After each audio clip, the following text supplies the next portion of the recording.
Russillo stopped by with the latest on an historic 48 hours in the NBA and free agency. What the cost of waiting for Kawhi could mean for the Lakers and Clippers. Speaking of the Clips, the always entertaining Patrick Beverley joins the show to talk about his contract. I could talk to him for the entire hour, but that would be somewhat gratuitous. We've got sports to get to. Plus, the Pirates offense had an early firework display, and MVP Christian Yelich reaches his 30th home run of the season already. But first, the best thing I saw today, you probably did as well. If you didn't, this is what makes sports fantastic.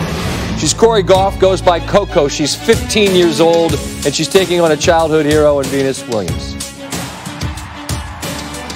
The moment, not too much for her. No, not at all. But the smile from the idol is beautiful too. Goff soaking in an emotional moment.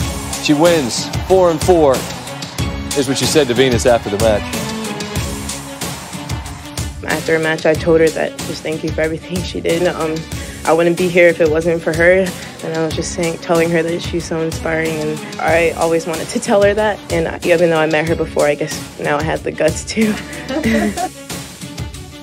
More on Coco Gauff's win a bit later in SportsCenter. Remarkable poise and presence from a 15-year-old who took down an idol. We pivot now to NBA free agency, which has become like Christmas morning when you have little kids. And if you have them, you know what I'm talking about. The build-up's excruciating, the wait is interminable, and then in a blink, the frenzy eliminates basically every present under the tree. Well, there is still the biggest present, the player who changes the odds to win a title when he signs. Obviously, that's Kawhi Leonard. Here's what we know. Nothing's been announced. The appearance of a process continues, but Kevin Durant was going to talk to a number of teams. Then Woj broke it before the period officially began. So for now, we wait to see what happens with Kawhi, and I will get to that with Woj in a moment. But let's start with just this, the idea of what I just talked about. There's not a ton left, and we're like a day in. And I'm just curious, as you talk to front offices around the league, just sort of how the pace went and how maybe that impacted players or front offices and forced their hands to make deals that maybe they weren't even emotionally ready to make. Well, what the earlier start did, teams, agents told me, players who had to make decisions, it created a momentum that wasn't there when the period started at midnight. Like at midnight, the deals that were already done would get reported, and then kind of everybody go to bed, everybody make their first call, hey, we're interested in you at midnight, and then or waiting at somebody's house.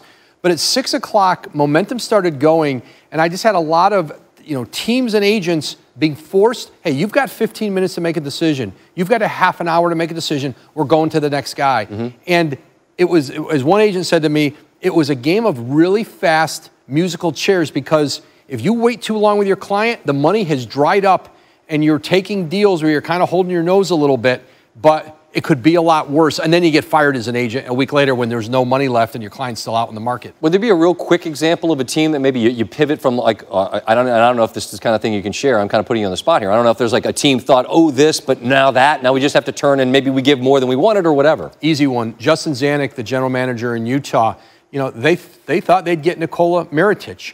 And all of a sudden, he wakes up on Friday or Saturday and tells his agent, Spain. I'm going to Spain. Instead of $15 million a year, I'm going to go take 2 or 3. And Indiana, who thought they were going to keep Bojan Bogdanovic, maybe around 53, 54, here comes Utah at $73 million. They're blown out of the water. What does Indiana do? Hey, let's go get Malcolm Brogdon. We get Brogdon. And all of those executives, players, they had to make quick decisions. And for them, it's, you're going to have to live with the results of those and in a moment. That's why the preparation for those, where teams go through every possible scenario, so when they get to it, they know what decision they're going to make. I mentioned that there's not a lot left. There are still some big names left. Boogie Cousins a couple years ago, he'd have been one of the prizes, but now here he sits. Is there a market for him? There's not a market for him, Scott, and I think, and it's not, I think he hoped some big market teams would strike out, that have cap space, he could get a 1-year, $12, $15, $18, $20 million deal. It's not there? That's not happening. I don't even know if there's the mid-level exception he got in Golden State last year. I don't think that's there for him. Wow. All right. Well, meanwhile, I didn't bury the lead. I just wanted to get to some other content here before we get to the idea of Kawhi. And again, we wait for now. Lakers, Clippers, Raptors, presumably all still in this for now. How stuck are those teams? Because obviously only one of them gets them. For the two that don't, how stuck are they given who's not there now? Well, you're the Lakers, right? Kawhi's number one. You're waiting for him. D'Angelo Russell was number two. He's gone to Golden State. But then when you were going to break up your $32 million into several players, you wanted a Seth Curry, gone to Dallas at $8 million a year. Danny Green's still on the board. Danny Green's a good example. He's waiting. Does Kawhi go back to Toronto? Because I could go back with him there. But LA's interesting to me. Maybe I can jump on with one of the LA teams. He's waiting. You know, Dallas their money's starting to dry up. So I think right now the two LA teams who have a lot of space, the longer Kawhi waits, like guys go off the boards, but it's Kawhi Leonard. And if you think you're in it, you got to keep waiting. Man, and somebody's going to put the cards down on the table, and you're going to stare at it and go, wow, that's a hell of a pot, and we didn't get it. And then the team that gets it, you know, then the odds shift in his favor. You going to sleep tonight? I'm sleeping. Yeah. Good. You deserve it. Woj, appreciate your time. Thanks, Scott. All right. Hey, Patrick, it's Scott. You got me? Hey, buddy. Out the mud. Out the mud. I did. Now look at you.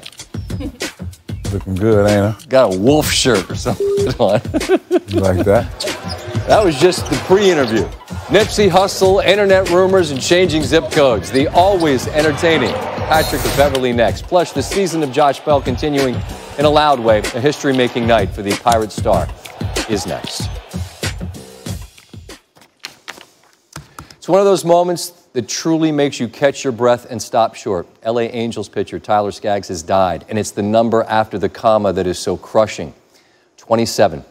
He was found unconscious in the team's hotel in Texas. Foul play is not suspected, nor is the thought that Skaggs might have taken his own life. What happened at this early stage is a mystery.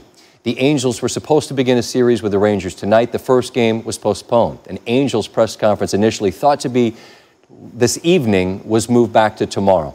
Skaggs started this past Saturday against Oakland. Angels fans shocked once again by the sudden passing of a young pitcher. It was a decade ago Nick Adenhart killed in a car crash. The organization still shaken by that loss, and now it has happened again. Reaction from the Angels and around the game was one unified voice in praise of the person Skaggs was. You see the memorials outside the Angels Stadium there in California.